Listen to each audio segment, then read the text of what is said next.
ভূরাজনৈতিক কারণে পানি নিয়ে অনেকদিন ধরেই ভারত ও চীনের মধ্যে রেষারেষি চলছে, যার কারণে কিছু বছর ধরে সীমান্ত এলাকায় সংঘর্ষের ঘটনাও দেখা যাচ্ছে। এসবের মধ্যে সম্প্রতি তিব্বতের ইয়ারলুং জাংবো নদীর ওপর পৃথিবীর বৃহত্তম বাঁধ নির্মাণের ঘোষণা দেয় চীন। বাঁধটি বসবে ঠিক চীন ভারত সীমান্ত ঘেঁষে।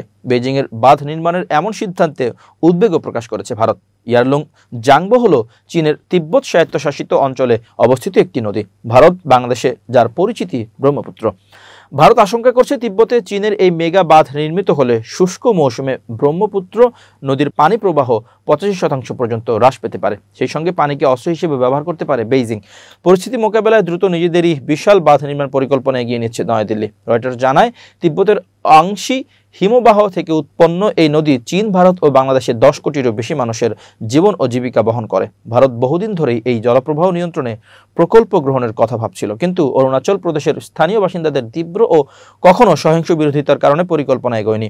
স্থানীয়দের আশঙ্কা যে কোনো বাঁধের ফলে তাদের গ্রাম ডুবে যাবে এবং জীবনযাত্রা ধ্বংস হয়ে যাবে। এর মধ্যে গত ডিসেম্বরে ইয়ারলুং জাংবো নদী ভারতে প্রবেশের ঠিক আগ সীমান্তবর্তী একটি জেলায় বিশ্বের বৃহত্তম জলবিদ্যুৎ বাঁধ নির্মাণের ঘোষণা দেয় চীন। এরপরই ভারতের আশঙ্কা তৈরি হয়, এবার নদী প্রবাহকেও অস্ত্র হিসেবে ব্যবহার করতে পারে চীন। চলতি বছরের শুরুতে ভারতের পররাষ্ট্র মন্ত্রণালয়ের মুখপাত্র রণধীর জয়সওয়াল বেইজিংয়ের বাঁধ নির্মাণের খবরে উদ্বেগ প্রকাশ করে বলেন, অভিন্ন নদীর ক্ষেত্রে ভাটির দেশেরও কিছু অধিকার আছে। রাজনৈতিক ও বিশেষজ্ঞ পর্যায়ে সেই অধিকারের কথা বারবার জানানো হয়েছে। তিনি বলেন, এই বাঁধ নিশ্চিতভাবে দুই ভাটির দেশ ভারত ও বাংলাদেশের নদী প্রবাহে প্রভাব ফেলবে। এ ধরনের প্রকল্প গ্রহণের আগে ভাটির দেশের সঙ্গে আলোচনা করা জরুরি। পরিস্থিতির উপর ভারত নজর রাখছে, প্রয়োজনীয় ব্যবস্থাও গ্রহণ করা হবে।